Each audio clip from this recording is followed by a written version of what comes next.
Hey, you guys, welcome, welcome, welcome. You guys already know what it is, my family. It is the 8th.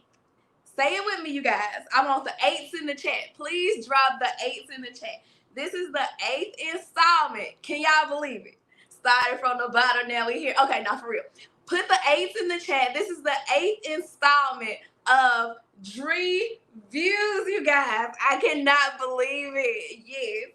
And by now, you all know that music is life. So drop them hashtags too. I want to see the 8s and the hashtag music is life in the chat. Light it up, light it up. Y'all know your girl is a library of music. I love all kinds of music, and music is the soundtrack to my life. If y'all haven't been on my channel, y'all know the newcomers. Y'all know y'all are going to learn. I sing my people to death, okay? Whether I can sing or not, I sing them to death. Music is life. So drop the hashtag, you guys, and it is music is life. I'm excited for you all to be in this 8th installment with us. My family who is already used to what we got going on, what's about to go on, rewind, wagwan. Drop the fire in the chat. I want to see the fire emojis in the chat. I am so glad you guys are here for the 8th installment. You all are in for a treat. The artist that I have backstage has some fire for days and vocals for days. Okay, when I tell y'all I have been running him on my Apple Music, y'all definitely got to go there after y'all are introduced to him. Please, without further ado, before I get to running my mouth, today's topic is James Hooper III, you guys. I am going to drop some fire on y'all's ears, and we will be back without further ado. Let's go.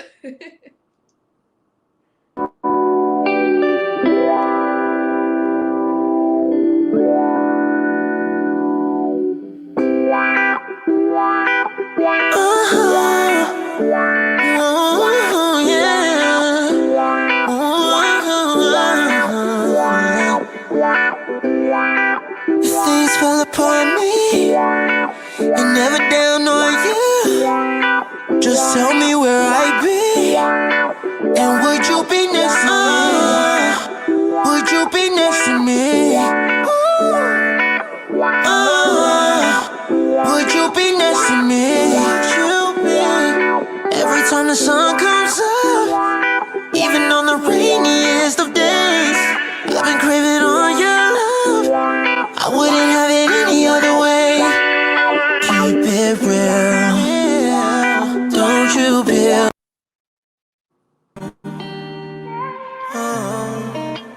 Oh yeah.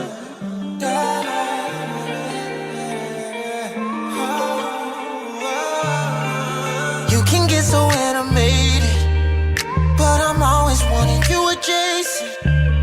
It don't matter how much time we take it. You knew to this, we knew to this. Don't need to be shy, I see you comfortable. Oh yeah. Just the way you are, I think it's wonderful. Wonderful. Friends around me making speculations, but I want you to myself, no presentation. Cause baby, you exceed the expectation. The reasons you deserve appreciation. For that.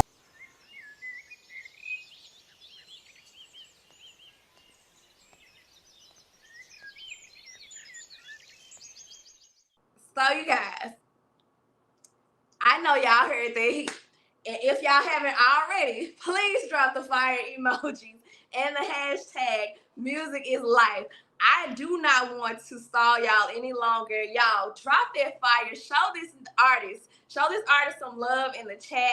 And without further ado, let me bring him up to the front stage, you guys. I'm not even gonna hold back any longer. Hey. What's up? How are you? Good. I'm doing fantastic. How are you? Thank you for that wonderful introduction, by the way. I love it. You're welcome. Thank you for the music. When I say I have been playing you literally in my car, and once I get stuck on right here, it's on repeat. I'm like, Thank you. So, I appreciate that. Thank you. Let's go.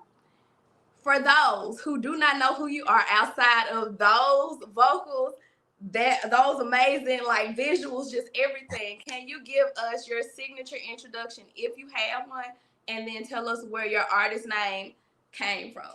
Absolutely. Well, as y'all know, I'm James Hooper. James Hooper III is my full name, but I just go by James Hooper as my artist name. I'm an R&B artist. I'm also an actor. I'm a dancer as well.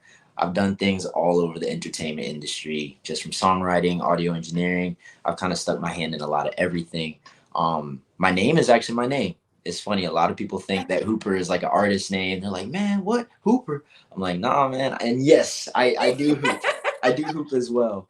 But yeah, I just always wanted to authentically represent myself. So I just go by my actual name, James Hooper. And it has a nice little ring to it. Growing up, I wasn't really the biggest fan of my last name, but it grew on me for sure. And now I wear it. Yes, that's what I'm talking about. Wearing your name. I think that is the first that I have of an artist having their full name, and I really love it. Just walking in pride in that. And all I was thinking about when you were talking about, like, you literally are the one-stop shop for everything, all talents, was Prince when you said hooping. He had many talents, but nobody knew he actually was hooping. So yeah, gotcha. Okay. So, for the audience, what area do you reside in or make music in? What area? I'm from Atlanta. I was born and raised in Georgia, and I've been here my whole life. Now, I haven't done music as long as I've lived here, but yeah, I've been doing music out of Atlanta. I have a little bit of a network in California too. So between California and Atlanta is where I've been working on my music. Yeah, you're right in the middle of the melting pot. I don't think you even have to relocate. I was going to ask, did you relocate for music? You right there. I'm telling you. Yes, and I've said this in the previous interview. California has been a reoccurring theme. I don't know what it is about California, but yes, yeah. And Memphis starting to. I'm from Memphis, so like Memphis starting to do the come up thing. Okay, right. We get in the game, but it's definitely on and popping here too. So yep. Okay. Who do you make music for? So who is your intended audience when you write a song? Man, that's actually kind of a loaded question. It's kind of changed over the years. At first, I was making music specifically just with no direction. It sounded like I was about to go somewhere with that, but I was really making it with no direction except to express myself, and really tap into what I was feeling and things that I was dealing with. And then I was kind of just sending it. Essentially, I was wanting my audience, my target audience, to be, females, the ladies, R&B singer, come with the melody, the vocals, and all that, thinking they love it. But I noticed that the music that I was writing prior to 2020, it was a lot of heartbreak was the theme. And so I was writing and expressing things that I was dealing with personally.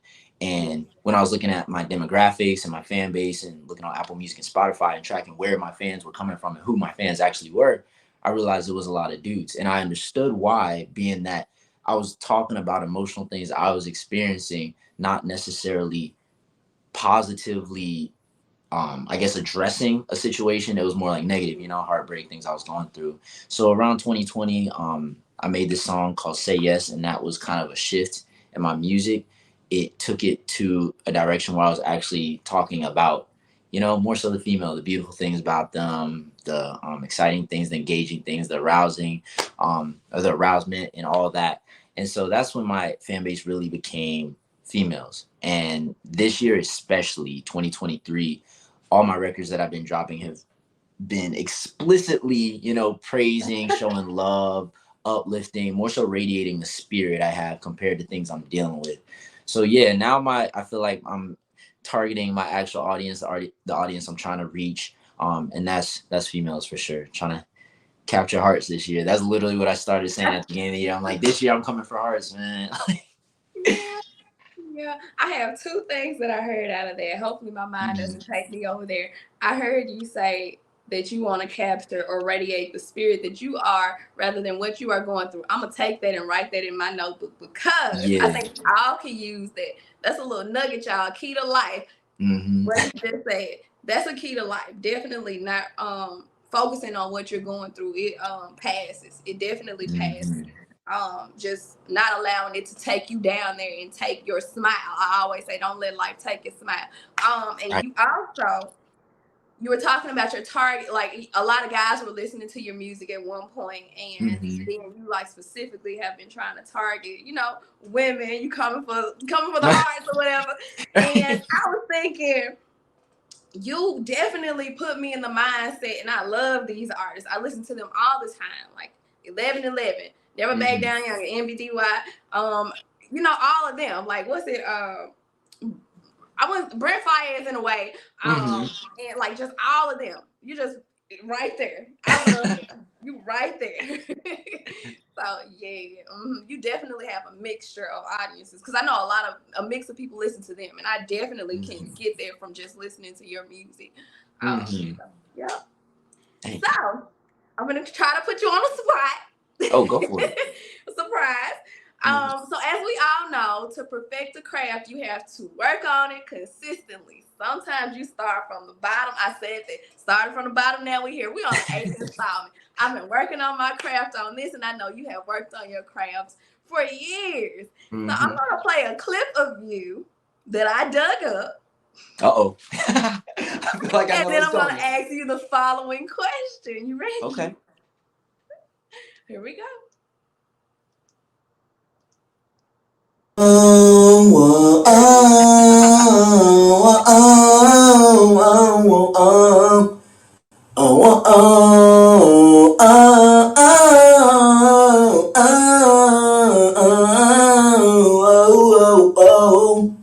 Girl, I've been trying to take hand for the past few days. Even though we just met now, I'm trying to make you mine, trying to find things you like. And I know you are beautiful.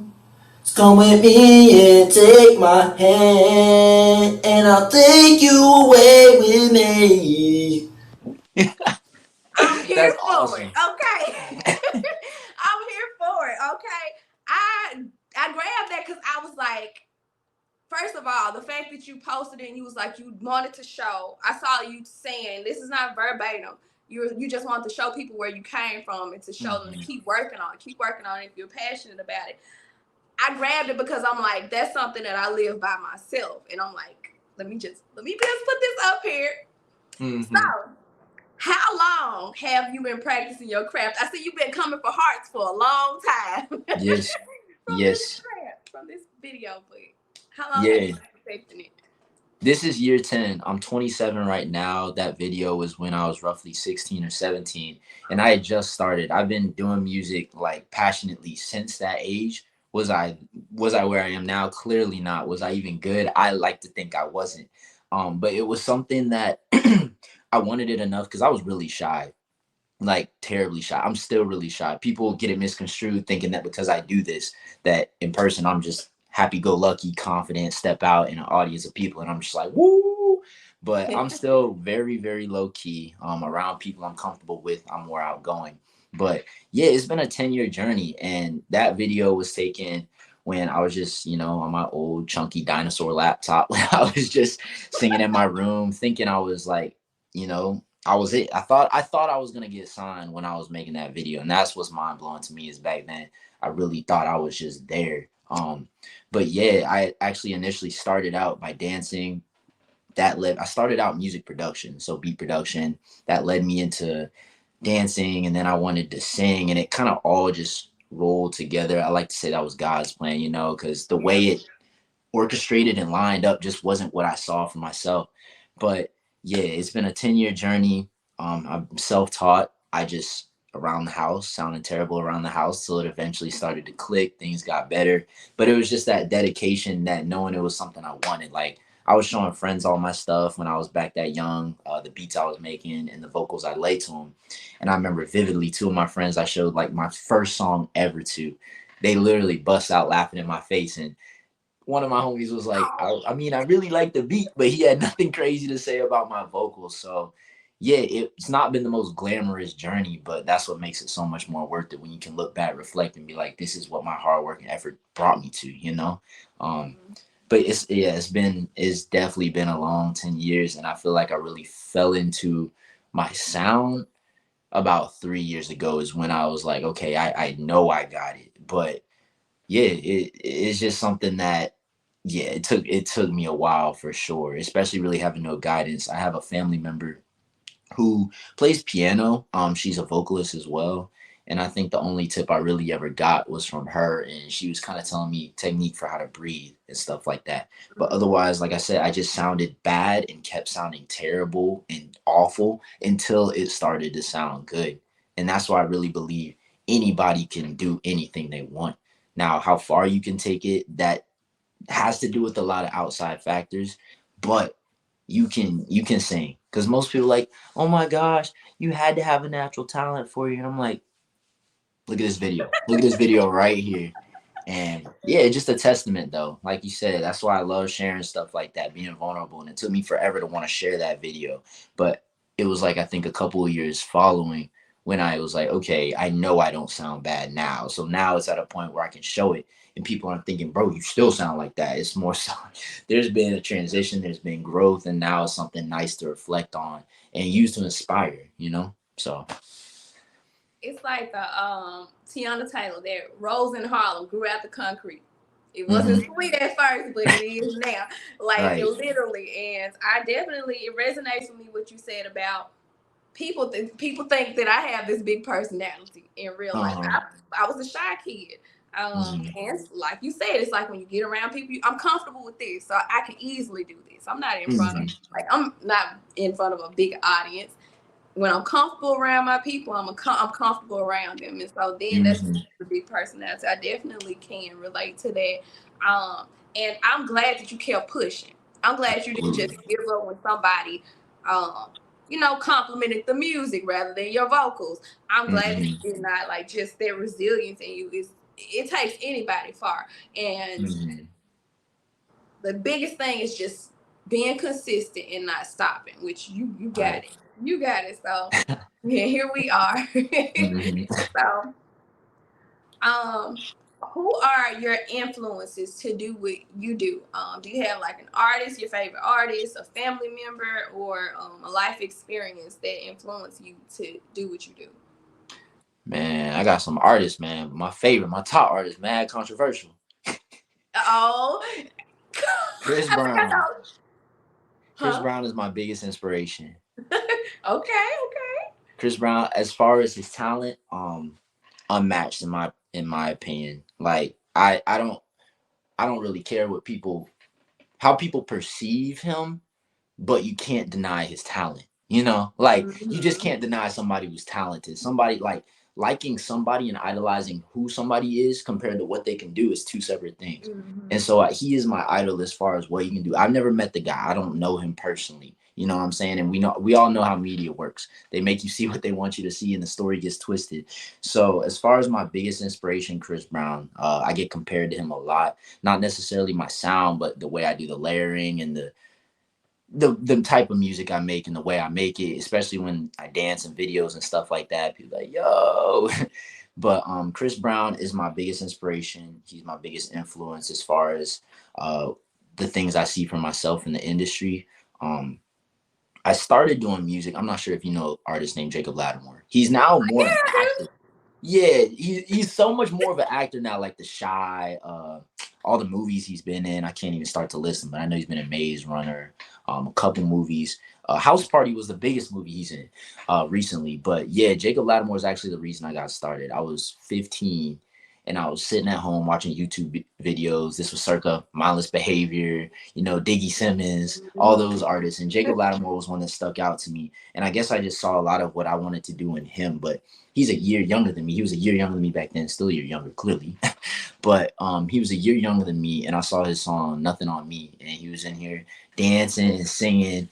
And it wasn't that I necessarily knew that I wanted to sing, but that's what made me want to sing, was seeing somebody like him do it like that at such a young age. I just thought there was so much appeal behind it. And it's just something fun. I don't think I've been a creative my whole life. Before there was music, it was skateboarding. And before the skateboarding, it was basketball. And basketball being my last name was something I really thought I thought it was what I was going to do the rest of my life all the way. I was crazy at it. And I was just at a young age, showing so much potential in that. But plans always change and things. One thing led to another. I ended up doing music and I found that video. And from there, I started learning how to dance. I was self taught dancing. Like I said, production. For some reason, miraculously, I wanted to produce my own music to dance to. And I don't think anybody really ever became a producer to say, I just want to make beats to dance to.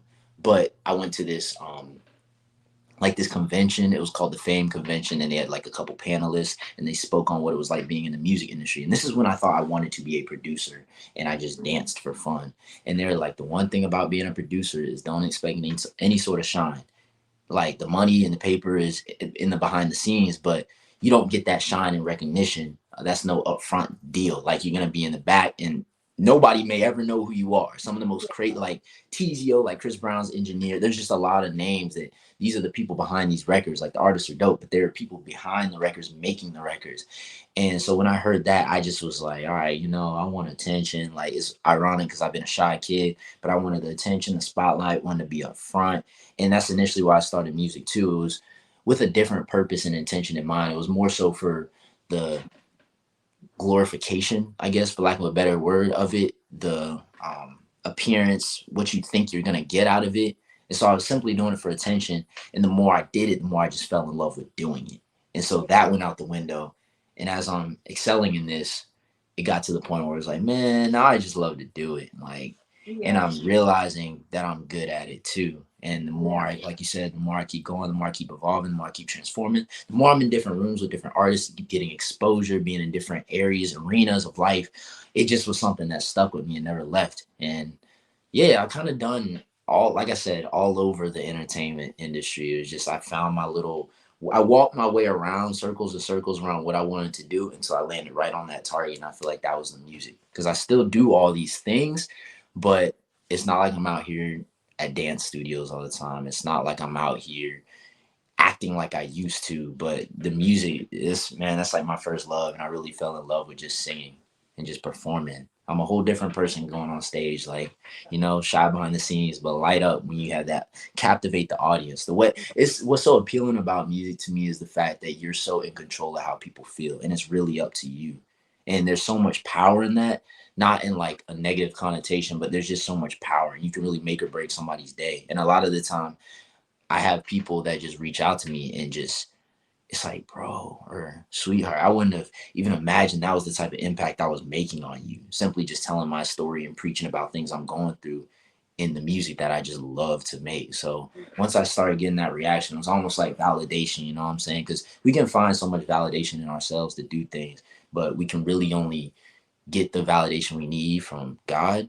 And then other people will give that to you. And so, you know what I'm saying? I just felt like I was starting to fulfill a purpose for more than just myself. But when people started taking notice, it's like, man, I'm actually impacting y'all. That's crazy. Again, you draw some nuggets. I have two things that I want to say. You said you dropping a lot of them. And pause right here on audience, you guys. Make sure you guys are dropping hashtag music is life. If y'all cannot tell, music is definitely his life. Yes, drop that hashtag. And you guys, if you haven't already, find him on Instagram. His Instagram is scrolling across the screen at the bottom. You guys, make sure you find him on Instagram. Yes, at the bottom of the screen. And so you said that Chris Brown is one of your major influences. You did say Jacob Lattimore. I'm surprised you named him. Not a lot of people name him. I love him as well. Slept on, man. That boy is slept on. He's just been doing it so. For sure. And I said that because I can put you in that category. When I say I play you in my car, I don't skip a song. It's not many people that I just skip songs. It's hit after hit after hit. I'm like, oh yeah, he doing it. He is doing it. You guys, we will be dropping his music information at the end where you can find him as well. But definitely, if you haven't already, please add him to your playlist. You will not regret it. I do not skip a song. Missy Elliott, one of the ones, you don't skip her songs. Like, it's like certain artists, you just don't skip a song. I have not skipped one of your songs yet. And it's just thank you so much. And if I can name all of them, I will. If you saw my Apple Music likes, like I'm just listening. Okay. And also you said something else that I resonate with it. I was doing this for the attention at first, years ago, YouTube. And my YouTube wasn't it's growing. It wasn't as big as it is now with the people that I'm connected to, and just getting that feedback. I love doing it now. I had to take a step back from doing it for the attention, and then when I came back, I'm like, oh, I love doing this, and I get the feedback. So I definitely get that. Like, I do it for me because I love it, but it's always good to hear the good feedback, and it just keeps me going. It keeps me going, and so yeah, I can definitely relate to that. What you said, and with that, we have our first game time. Yeah, let's do it. You hear my old Price is Right music. I have like some corny music, but it is what it is. That's fun. Okay. The first game time is this or that. So I'm going to give you two choices. You're going to tell us what you choose, and you're going to tell us why. And then I'm going to answer after you. Okay. Also, audience, y'all already know, you guys answer the questions as well. I love to see y'all's comments in the comment section. I love laughing and just seeing who chose what, if most people chose one choice or the other. Also, this or that is a mixture of random questions and music questions. Okay. It's all over the place. No particular order. You ready? Let's get it. Okay. So this or that. So the internet is always in an uproar when the summer comes. Always. City boys or hot girls. So would you choose a city boy summer or a hot girl summer? Which one would you rather see or partake? Yo, that's a tough question. You said a city boy summer or a hot girl summer? Hot girl summer, yeah. Goodness. City boy. City boy, really? Yeah. Why? Okay, hot girl summer is cool, man, but it's just like there's a whole I feel like there's a whole stigma that comes with that. It's not necessarily the most positive light. I'm not talking down on it. I have respect for all music and I have respect for everybody. But the culture is something that's driving us now, and I feel like the culture ain't the best thing for us. And that's just because what I believe in is simply, I just think music is going down a path, and there's a lot of things that it represents, and there's a lot of things that it doesn't have to represent, but everybody's chasing clout. Hot girl summer, the idea behind it is it just ain't what we would like it to represent, to say the least, simply. Like, I feel people when they say hot girl summer, oh my God, blah, blah, blah. But it's just like there's a whole energy that I feel like comes with it. So I'm not even gonna say, I'm not knocking it. I'm not out here taking sides on city boy. It's just, if I had to choose between the two, that would be my choice. Yeah, and so I will say your answer definitely resonated with me. Believe it or not, as I was making this, I chose city boy summer again because of what I believe in. I'm in a house. I ain't studying no hot girl summer. You know, I go out with my friends here and there. And y'all is so much more fun. Like, not judging the whole whatever they got going on, but y'all is just being silly. From what I've seen, it's just being silly, doing silly stuff, and then like the culture forces certain images on us to imprint it out right. So I'm like, I ain't about that city hot girl summer life. I choose city boy summer. I bet y'all didn't think that I was gonna choose that, huh, audience? No, facts. Y'all drop y'all's choice in the comments below. City boy summer or hot girl summer. Okay. So just imagine watching your favorite movie or listening to your favorite song. Would you rather be watching it with somebody who quotes the whole movie but quotes it wrong? They get all the words wrong. A classic movie. Or would you rather listen to your favorite song when somebody's misquoting or singing the wrong lyrics? Which one? Misquoted movie or mistaken lyrics? Mistaken lyrics. Why? Because when a girl does that, I think it's so adorable. When it's like, I was just on the phone with my homegirl a couple of days ago, and she was out here like low-key singing. I was telling her, I just think it's adorable when people be trying to sing like, and you miss something. But like during a movie, it's more so like annoying. It's kind of just like, shut up, let me watch the movie. Like, not that I can't stand it, but I be trying to pay attention to a movie, but music is just it's the time span of it. Like, cause just misquoting a movie, it's like, all right, you really think you know it? Let's just keep watching. And I know a lot of people who kind of just want to know what's going on the whole movie, and you haven't seen it. They're like, oh my God, is this about to happen? Is this about to happen? What is this? Is this about to happen? So I can just imagine it feeling kind of the same thing, like the same way as somebody misquoting a movie. Like, come on. Like, Yeah. but yeah, no, I don't mind lyrics. I don't mind people missing lyrics at all, because I feel like a lot of time I miss them. Even when I'm performing a show, it's like I'll miss lyrics of my own song. And a lot of time people can't tell, but I definitely would rather. That's when you hit the dance moves to distract them. Right. A lot of time my face shows it. I'm like, okay, get right back into it, because I try to be cognizant that people don't know that's happening, but a lot of times you just know when you mess up and you feel it and you react real quick before you can even catch yourself sometimes. But yeah. So I choose the mistaken lyrics as well. My reason is because, okay, rewind. I'm that person that's gonna ask before the movie happens if I haven't seen it.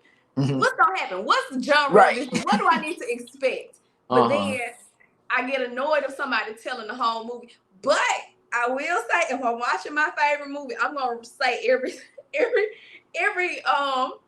what's it? Word for word. I just can't help it.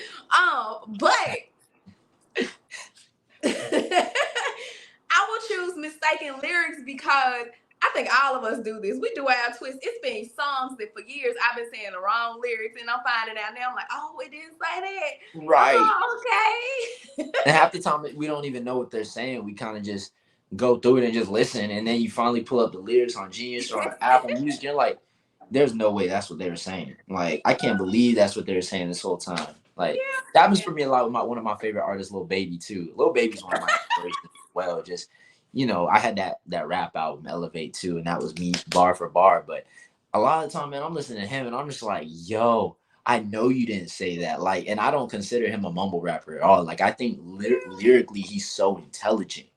But that still don't mean here and there you mumble something. You know what I'm saying? That you don't mumble something, then we can't catch it. That happens to me so much. And then I do, I get to singing on here, just doing random karaoke because I'm silly. And my people be on here singing with me. And I'm like, oh, those not the lyrics. Like, I'm reading them. I'm like, oh, no. That's sorry. funny. And now I keep singing. But, okay. The next one. Would you choose? This is depending on your mindset, it's a tough question. Would you rather choose winning the lottery, all the money, no limit, all the money you can have, or finding your soulmate? Oh, winning the lottery. Really? Easy. Why? Easy. Because I believe that I get why somebody would pick the soulmate, but speaking like, okay, here comes some gems.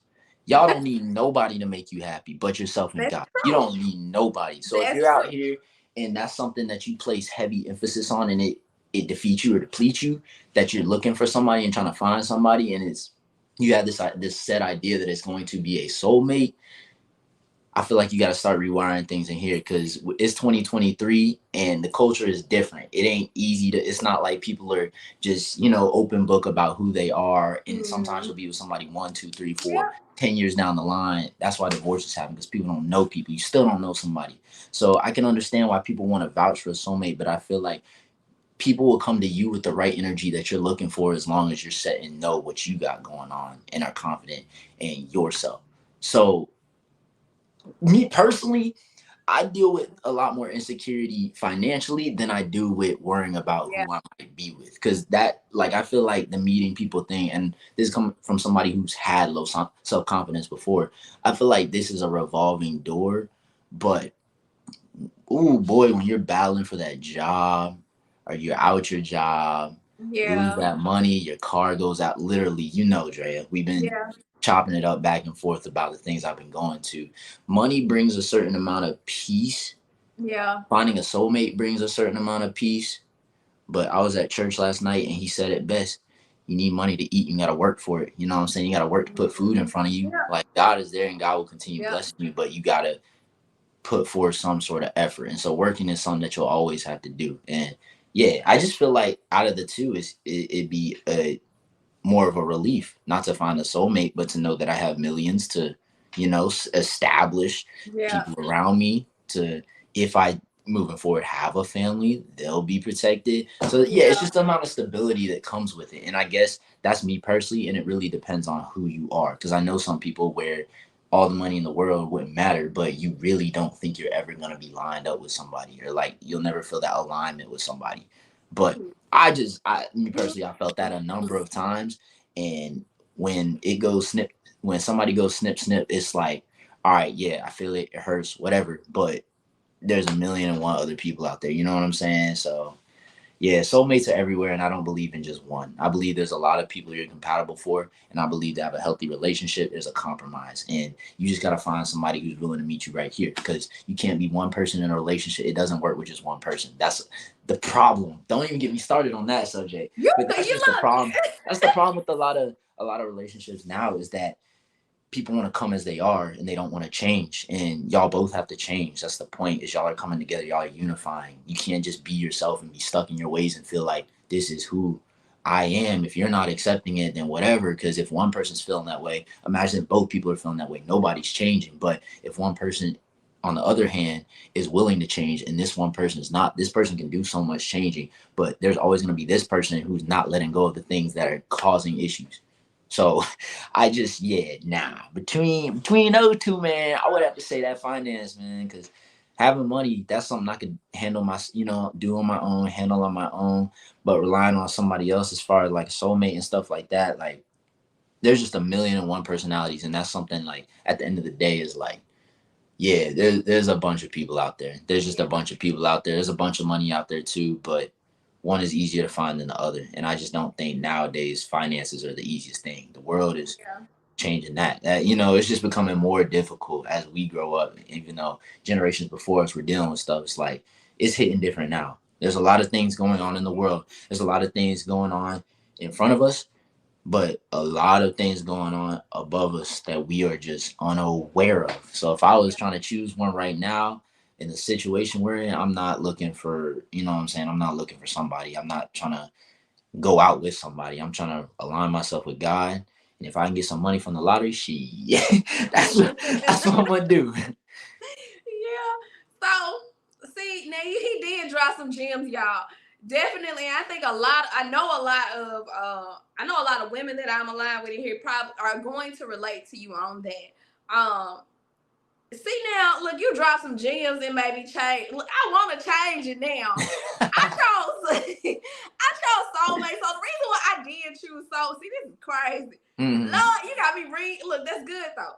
And I'm gonna chop this just FYI for everybody. And if y'all don't do it, please do. Like, hopefully I just burned this in your brain. Chop this segment, put it in your phone, listen to it for inspiration, because there is these are some good gems that he dropped.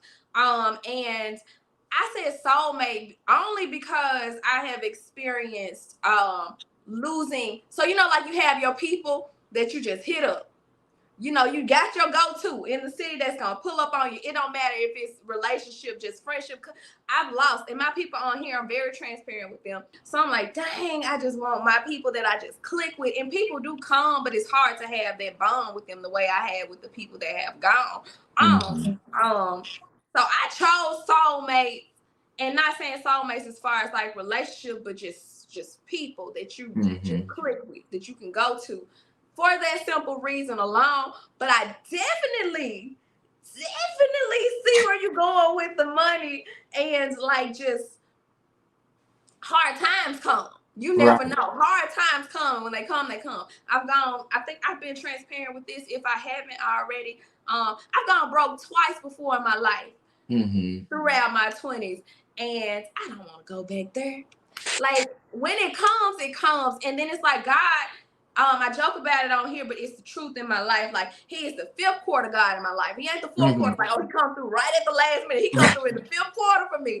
So then I'm like, oh gosh, you gonna do it? You gonna do it? It gets down to the last second, and then he pulled through. And that's not a good feeling, because then we're also human at the end of the day. We try to live in our spirit. We try to believe, but that panic does sit in. Like, it sits in. It's like, okay, you said you're going to do it. Right. When is it going to happen? I'm going broke. What am I going to do? And so, yeah, like, I get what you mean. I get what you mean by just having the security, the money security, and just knowing that you're going to be okay. And people come. Me being the hopeless romantic is like, well, I don't want the people to come around just because I got the money. Right. Yeah, I don't want them to use me, but you'll know when you know. And then, like, you know, the wrong intentions always come to light. So I definitely, I get it. You made me reevaluate. So I'm going to snip this part and put this in my phone, because I need to hear that all the time. That's fun. Okay.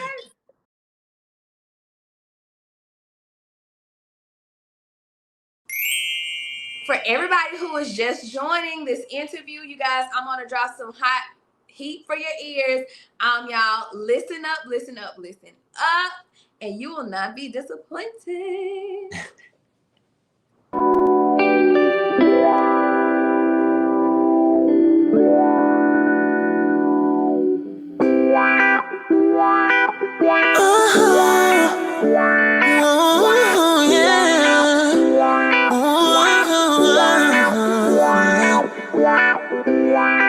Things fall upon me, and never down on you. Just tell me where I be, and would you be next to me? Would you be next to me? Would you be next to me? Would you be? Every time the sun comes up, even on the rainiest of days, I've been craving all your love. I wouldn't have it any other way. Keep it real, don't you feel?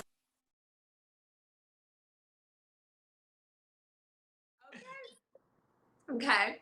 So the next question is, would you choose skill, the musical skill, or would you choose popularity in this music game? Popularity or skill, actual skill? That's a tough one, because it doesn't take, like, unfortunately, like, I would love to say skill, but it doesn't take skill right now to be successful. It just doesn't. It's a popularity contest. If I were co-signed by Drake, I'd be on tomorrow. Yeah. I do what I do, and I think I do it at a really high caliber. I think a lot of people revere me or regard me as doing it in a high caliber. But unless I have the clout, which, i.e., the camera, you know what I'm saying, the pictures, the flicks on social media, take a picture of me on a private jet in a Maybach, whatever, then it's all like the skill. I'm just going to keep working. And I just feel like we live in a time where the popularity really does beat out the skill. It's diluted. The industry is very diluted right now. Yeah. It's who can be the most outlandish. Essentially, it's who wears how they truly feel the most. And don't get me wrong, there are a lot of things where people would look at me and be like, man, that's mad controversial. But am I going to go out and represent it if it's not the most positive thing? No. So I'm a person who doesn't have any tattoos. I just got my piercings about a year ago. I wear these chains. I got my brand. But there's nothing really that makes me controversial enough for people to latch on to me. And that's what people like a lot of the time, is that controversy. So to answer the question, that's tough, because like if I were to sell myself short, I guess I would choose popularity. But deep down, I would always say skill, because it's better to be talented than to be just a one-hit trend, just because right now popularity is the wave. Yeah. I definitely, I like the longevity part of it. So I would choose skill. I say that, and I always say something that I want to respond to. So, like, yes, it is a popularity thing nowadays. Like, the mainstream, they doing everything that catches your eye for the moment, and then they're out of the spotlight just like they're still in the spotlight for the wrong reasons. I do want to also say that it's a lot of underground artists that aren't really underground anymore that everybody really listens to. Like the people that I named earlier, it's like they not really just like unknown artists. Like, we literally are Mhm. streaming their stuff. Their numbers are going up. And I would much rather choose for people to listen and relate, and I'm actually putting something of substance out, rather than being popular and just literally, like you said, being tatted up, tattoos on your face, diamonds in your forehead, not Right. throwing no shots at nobody. But yeah, like doing all of this craziness because you get worn out. At the end of the day, we still have spirits, we got souls. You have to sit down with you. I had that mirror moment where God put the mirror in front of me and I had to break down. So those people doing all of that stuff, at the end of the day, it's just like, and not, no shots to anybody, but you have to sit down with yourself at night. You're not sitting down with all the people that are listening. Absolutely. I definitely would choose the skill over popularity for sure. Absolutely. So this is the big one for me. It's a struggle, both of them. But would you much rather have to do laundry or the dishes? What? Goodness gracious. I don't mind doing both, yo. Can I just say, man, I don't even have, I really don't. I mean, I guess if we're really talking about it, like dishes. I mean, I'm sorry, I'd rather do laundry because I can step away from it. Yeah. Like, this is one of them things, like, if you have a bunch, now, okay, see, that's what defines it. It depends on how many dishes and how much laundry. Like, if we got a pile of dishes, I'm gonna do the laundry. But if we got 2-3 dishes and there's a whole bunch of laundry to do, I'm gonna do the dishes for sure. But if I were to just choose and they were even on even playing fields, then I would definitely do laundry, just because throw some clothes in, throw some pods in, walk away for about 40 minutes, come back, throw it in the dryer, throw some dryer sheets in, walk away. And man, most of the time I just leave them in the dryer. I come back when I'm ready to rinse as I need them. You know what I'm saying? But dishes, it's like, you gotta wash them, put them in the dryer rack. Then at some point, you gotta put them away. But nah, that makes me sound so lazy. You know, I'm not. I do them both. I do them both effectively. I don't even. It ain't even a stress for me. See, look, it's a hit or miss with me with both. See, I think it's a. I really can't even choose because when I feel like doing it, I do it. I get it all out the way. Get it out the way. Yeah, no problem. But when I don't feel like it, so Lord have mercy. I don't like touching nasty. I don't like touching dishes. Growing up, my mama, we was spoiled. My mama didn't make us do dishes. I watched her do them, but I didn't touch it. And then, like, when I got older and I'm like on my own, I'm washing, I'm like, I don't want to touch this. I do it with gloves. And then I'm like, oh, I got a dishwasher. So let me clean this stuff off and put it in the dishwasher. Right. And then it's like, you still got to clean it before you put it in the dishwasher. And with the laundry, like you said, my stuff stays in the dryer forever until I'm looking for something and I'm like, oh, where is it? Right. And I seen a meme on social media. I can't remember if it was Facebook or Instagram. I'm not on Facebook at all anymore. So it may have been Facebook, where they got a thing, they got a target against women saying that we sleep in the bed with our clean laundry. And I do. Like, I have a pile of clean laundry right beside you. Yeah, and I don't feel like I don't feel like folding it. So it's just there. I'm like, it's clean. I don't gotta touch it. It's right there. Right. It'll be okay for a minute until I get tired of seeing it. So I don't know. It's a catch with that one. It's hard. That's funny. That's a tough one. It's a hit or miss. Okay. Put yourself in the mindset of Usher. Throwback song. So did he say after tomorrow, after yesterday, or after tonight, don't leave your girl around him? True player for real. Yo, you know what's crazy? Exposed. As much as I do music, I'm not even aware.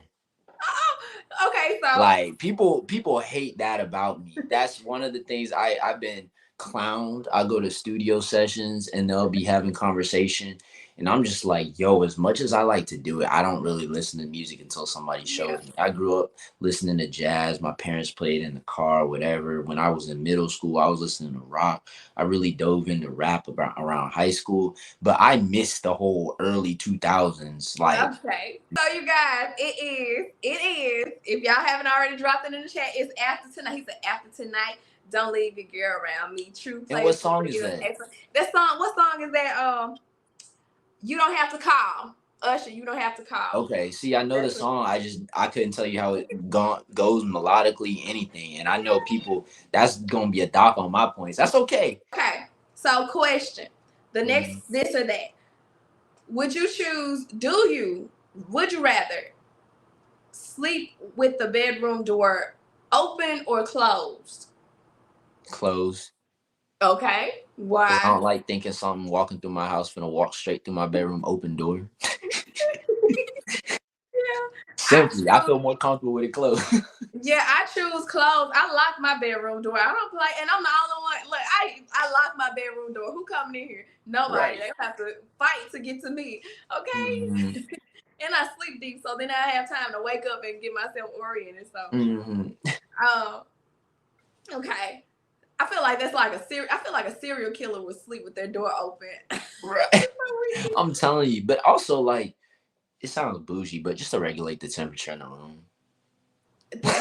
Like simply like when I turn the AC on, it's just it just you know how the houses and places are built. It's like it flows different if the door is closed, then it is hitting the room. If it's open, it comes on off, and you're trying to figure out how you want it to be. Like I got my whole setup for how I go to bed. I hit that thing down to 74. A lot of people are gonna roast that. People gonna be like, that's hot. Like most people sleep in their crib like 68, 67, 66 under some heavy clothes, like or some heavy blankets. It's like, nah, I keep it at 74, door closed. I got my comforter on. I know exactly what I need to fall asleep. So, like Got the whole recipe. That's me, 70 something. Then I have a ceiling fan on. Right. Everybody has their thing. Easy. Okay. That was a good one. Okay. Would you rather do a stage performance in front of everybody, or would you rather do the video shoot and then show people the video shoot? Like, which one is better for you? This or that?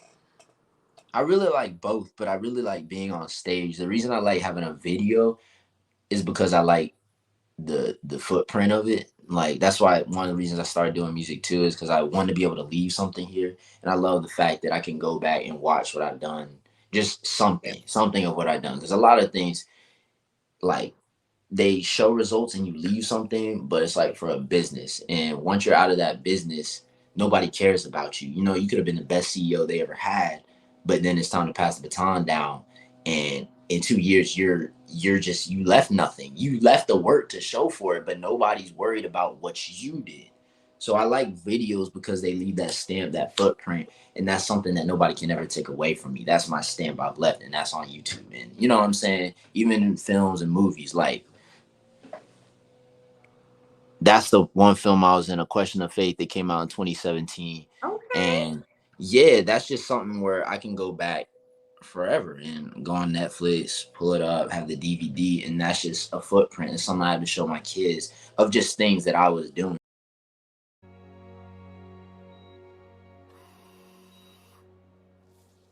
I admire your strength. I do. If there's anything that we can do to help you during this time, please don't hesitate. Anything at all, Miss Newman. What is this? So,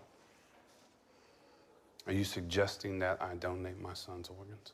Mr. Newman, I understand how hard this must be. You can't possibly understand how hard this is, Mr. Mayberry. Mr. Newman, please. Don't let them do it, Dad. He's still alive, I know it. Mom, please. No one is touching him. That's our baby in there. I wanted him to be okay. I wanted to hear him say my name and smile his big smile.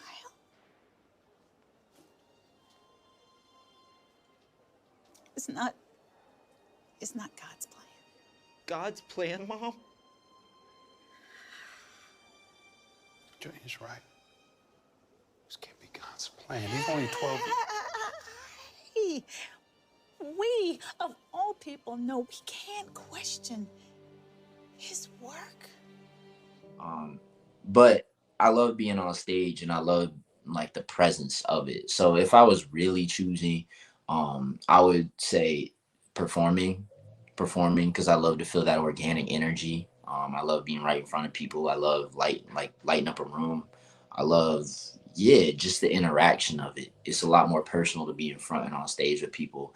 But a video is always cool, and I feel like people kind of swim to the videos. People gravitate towards seeing something crazy because videos make you look a lot more lavish a lot of the time than things really are. Like my improvised video, it perceives this whole life that I really don't live, like whipping a BMW in the city, high rise, party, all my friends. It's like that is just a video, but it really, yeah, it's a facade almost, and stage presence is really you. Like we see people in their videos, but then you meet them in person and they're complete jerks, whatever, you know what I'm saying? And you think that, oh my gosh, this person is this incredible. Like just because you're talented doesn't mean you're a good person. And I feel like a lot of times that gets misconstrued. Like, so definitely stage performance because you really get a vibe for how somebody is. Okay, so I chose stage as well, but again, you said something that I gotta elaborate on. I chose stage because of the energy. Just in the moment. You know, like I told you, I struggle within the moment. So I feel like what better, like in the moment, like energy filled thing is there than being on the stage or whatever. But I know you said something about people not living the life that they portray on those videos, like living lavish and all that. I saw something on Instagram and I never noticed this all my years of my life until I saw this video. You know who Busta Rhymes is? Of course. So Busta Rhymes, he has a new video out with this girl named Bia, and it's a green screen in the back, just green screen. And I was like, hold on. So I'm like, okay, Busta got a green screen, but when I went back and looked, I'm like, he's never did the lavish videos. He always had like a green screen in the background, so he's not putting on for anybody. First of all, you staying rich, sir. You got a green screen to put in everything. Like that's so smart. I think the only one where he really just went out was when he was in videos with Mariah Carey, but beyond that, he just had green screens. I'm like, even with Janet Jackson, they had like a green screen. Like what? What? So definitely get where you coming from about like people trying to live their life. But Busta, I was so shocked. I'm like, Busta ain't even trying to live their life. He owe money and he is literally keeping it. Right. So the next question is, would you rather save 100 strangers or one loved one? Ooh. If you had the choice, they were both in front of you.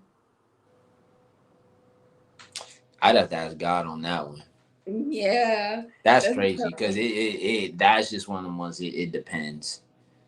Like, because there's loved ones that I'd be like, man, all right, you would love them, but like 100 strangers, man, that's 100 people who have potential to change the world compared to the person I know you are. You know what I'm saying? As a loved one, but then it depends on the magnitude. Because if that loved one was somebody like, oh, I don't know, some philanthropist or some scientist that was making revolutionary discoveries, you know what I'm saying, changing the world, then I would be like, yo, compared to 100 people who aren't doing anything, like, of course. So that one's tough. But if I were speaking from my heart, I would say 100 strangers because that's just more than one person. Yeah. Like 100. Like we're not talking about 8 people compared to one. We're talking about 800 people. Like I would feel sick if you know what I'm saying, if it were a cliff and I had the one person in this arm and 100 people dangling this arm, I'd be like, yo, I would feel terrible watching 100 people go. So that's a tough one. I don't think I even thought about this one. I don't even think I thought about this one, but in the moment, shoot. Goodness. I didn't think about this one. That's a tough one. You're right. I will be praying in the moment. Like you said, if I'm hanging on to one person and 100 people, like, Lord Jesus, please. Or I would try to toss my loved one over to the, like I'm cheating, toss my loved one to the side. God give me the mic to get them all. What's 101? What's 101 close compared to 100? Yeah, that's a tough one. I didn't think that one through. The next one, the last question for this or that. Would you choose to go to a concert of your favorite artist or your favorite sports team sport game? Concert. I'm not big into sports at all. I get roasted so much because I couldn't tell you who's doing what and who's in the playoffs, who's in the Super Bowl. Like, that's one of the things that's always suck because you go, and that's one of the things, especially in business, they say it's important that you know about current events and little things like that. It's important as far as being able to relate and communicate with people, especially in sales, driving a sale, if you can meet somebody on a common ground like that. But sports is something like I play basketball. I've had favorite players. Dwayne Wade was one of them. Kobe, LeBron, whatever, Trey Young. Like, so I'm aware of what's going on, but I just do not keep up with it at all. I don't Yeah. want to sit in front of a TV for 2.5 hours when I could go out and do it myself.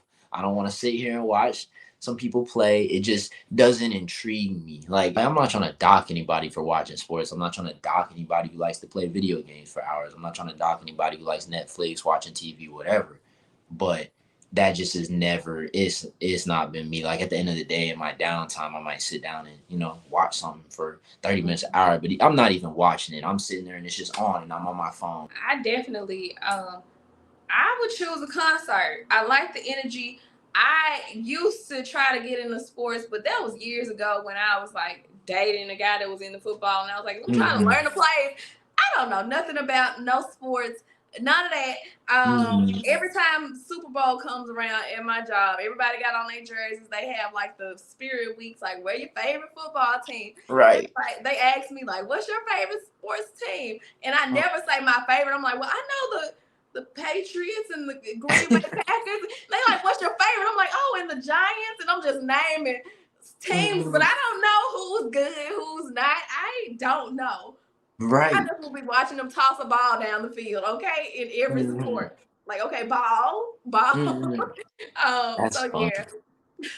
But I really do wish I could get into it because it's just, you know, everybody has those things where you see 1,000,001 people doing it and you feel like that one outlier that just doesn't understand it. And unfortunately, it's just something I never understood. Like, in high school, even my friends and I, you know, be betting on sports, whatever. And I'm just like, dude, there are 30, 40, 50 teams in the league. How do you know the stats of each dude and what pass they dropped and how many tackles they had in this season and how 3 years ago he wasn't playing this and they traded him for that? It's like, it's impressive to me that people know that much about sports. And with that, that was our first game time. That was a good game time. We elaborated on all of the questions. Okay. Can you give us, so I'm kind of going to put you on the spot. I hope you're ready. Can you, or are you willing to give us a sample of your talent? Absolutely. Okay, then. You guys drop the fire emojis, hashtag music is life in the chat. Give me a little suggestion. What you want to hear? Original, just a little cover, something. Oh, we get a choice. We get a choice. This is the first time, okay?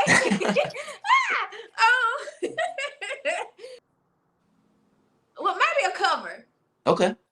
Okay, yeah. I ain't gonna do the whole thing. Like I said, I don't know that much music, and the lyrics, man. It's those lyrics. I don't retain lyrics. I barely retain my own lyrics. Let's do it original. Okay. I changed it. Original. Okay. Man, hold on. I'll go ahead and do this one. You think I got it all backwards, but I know what lies in your heart. And you ain't too good with emotions, so don't let it tear you apart. And life could be oh so much better than this. Baby, I know that you're fully aware, so just face all your deepest fears. It's so clear that right now I'm right here. I'm right here for you. Ooh, that song's a hard one. I'm falling for you like September, slowly moving into winter. Girl, you're the only one I want right now. Right here, I'm right here. I forget how much, like, I'm one of those punchy artists, so I punch a lot of my lyrics. But that one, yeah, that one's a cool one. And I be sounding like Snap, Crackle, and Pop in the car singing this song. I don't sound nothing like that, but I know the lyrics.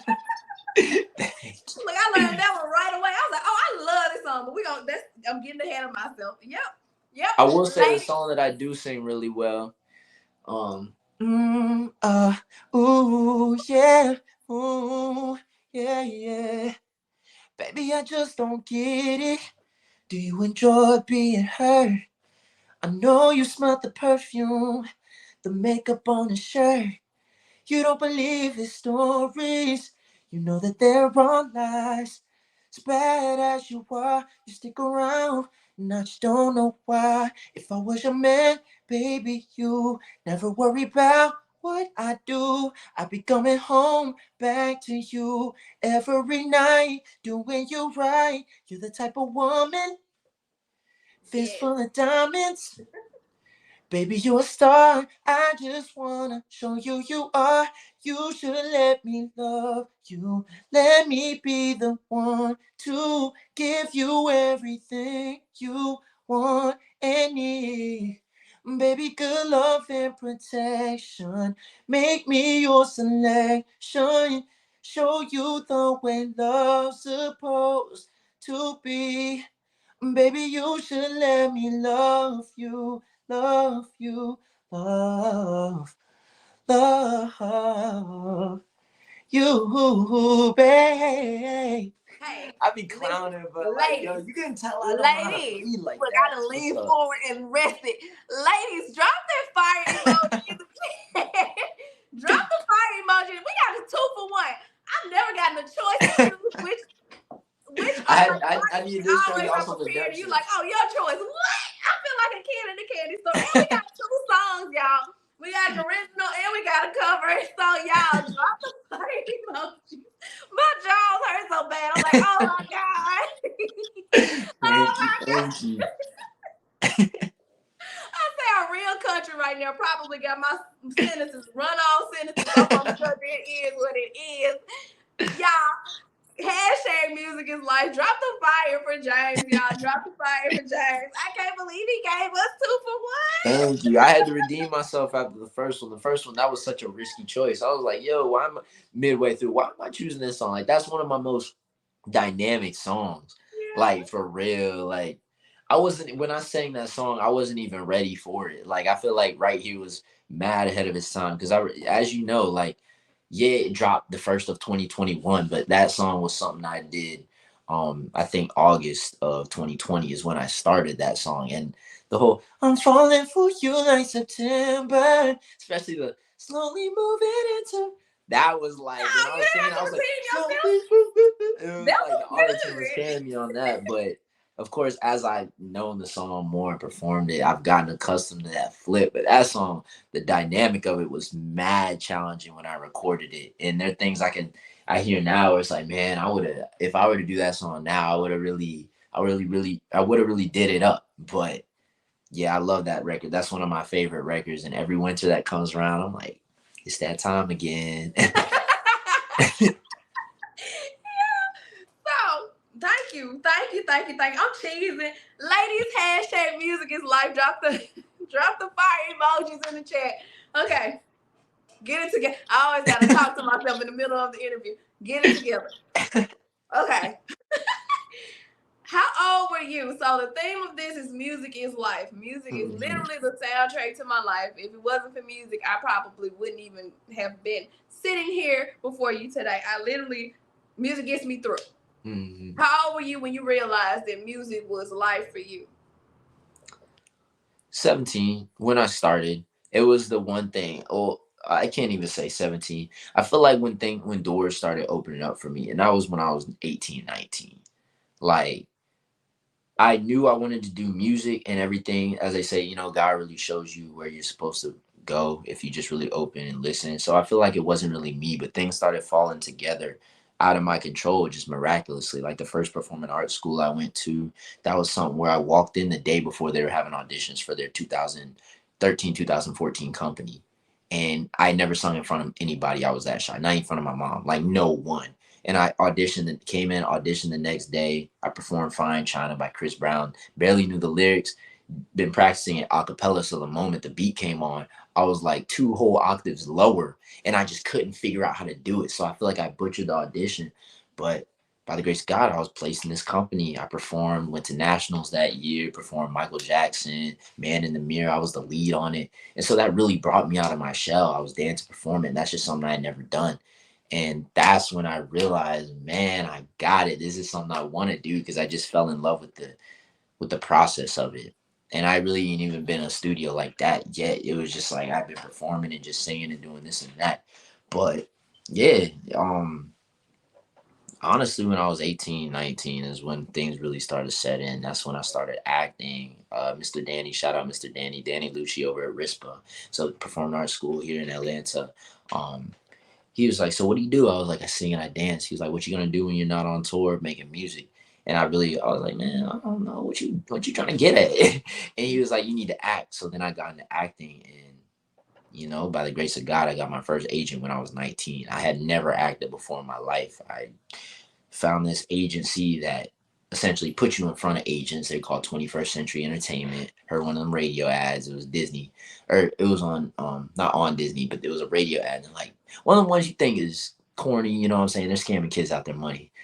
If you want to be alongside Selena Gomez and Zach and Cody and do this on Disney Channel, then you need to call here. We put all these actors, blah, blah, blah, blah, blah. And I heard that radio ad, and I just called it. And like I said, a lot of the time you think those things are scams. You pull up in a hotel and audition, and I blew them away. They're like, we want to work with you.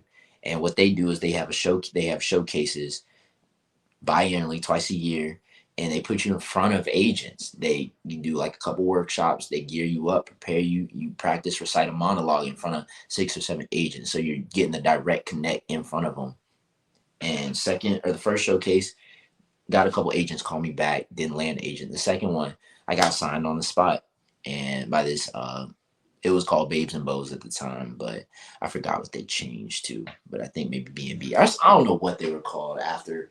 But yeah, I got my acting agent, and I landed a movie a year later. And so that was I'm saying all that to say doors open up mad quick, and it was all for the goal of the music. And it just felt like, yo, I'm going in the direction that I was meant to go in. I haven't pursued anything as serious as I pursued this music. And to me, that's a testament, you know what I'm saying? How hard you go for something. I've had passion for a lot of things. I've been passionate about a lot of things, but this is the one thing that really has inspired me, made me. Like I said, I was an insecure person. Through music, a lot of the things that I felt negative about in myself were revoked, taken away, confidence instilled, talent, provided. And I've just been able to do a lot of cool things, like travel because of music, travel because of film, and places I've never been before, out of the country. Bermuda, I went for the film, traveled to LA, met with a lot of dope connections. A lot of people from Jason Derulo's camp I started working with. The videographer out in California, got acquainted with him. He's one of my good friends. Shout out Will Flex Fernandez. He let me stay with him. First time I flew out there, didn't know him at all. I just wanted to shoot a video, and I just stayed with him and his wife, and they, made a home for me. We were out all around the wee hours of the night in California, Hollywood Boulevard, Walk of Fame, Universal, just shooting a music video. And I was like, man, what? I'm out here in California shooting a Hollywood video. What? Like,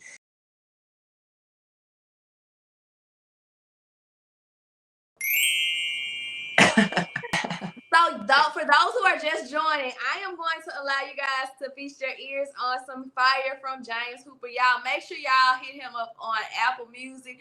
Stream his music. You guys, you will not be disappointed. And without further ado, tune your ears up to this.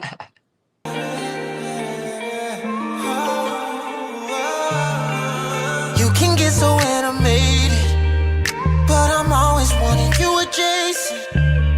It don't matter how much time we take.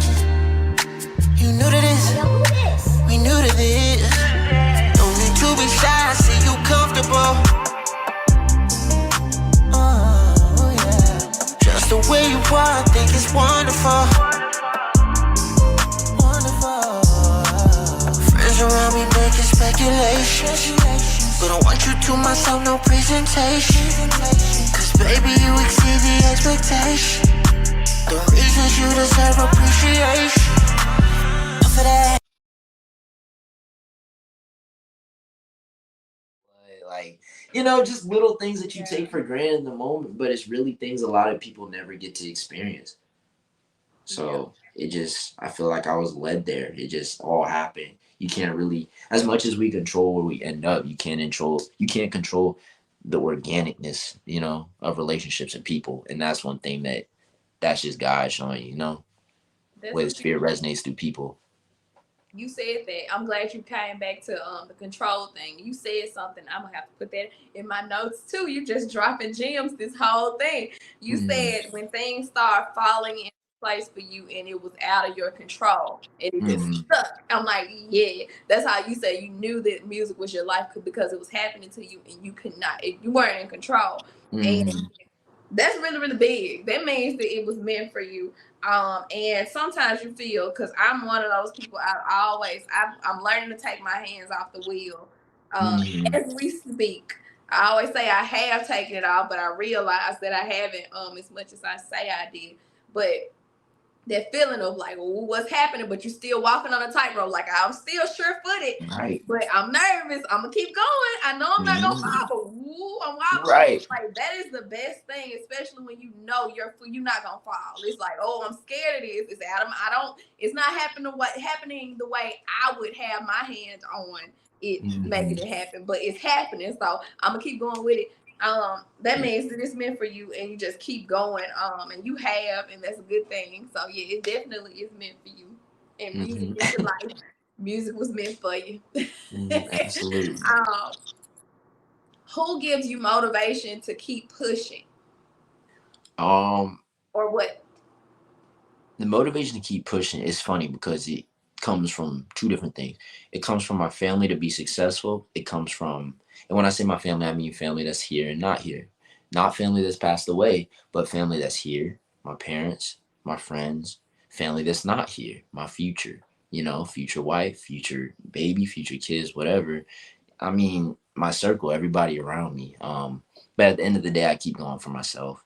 I keep going because I know that there's nothing I'd rather be doing on this earth than making the music that I love for the rest of my life if I have a choice in it.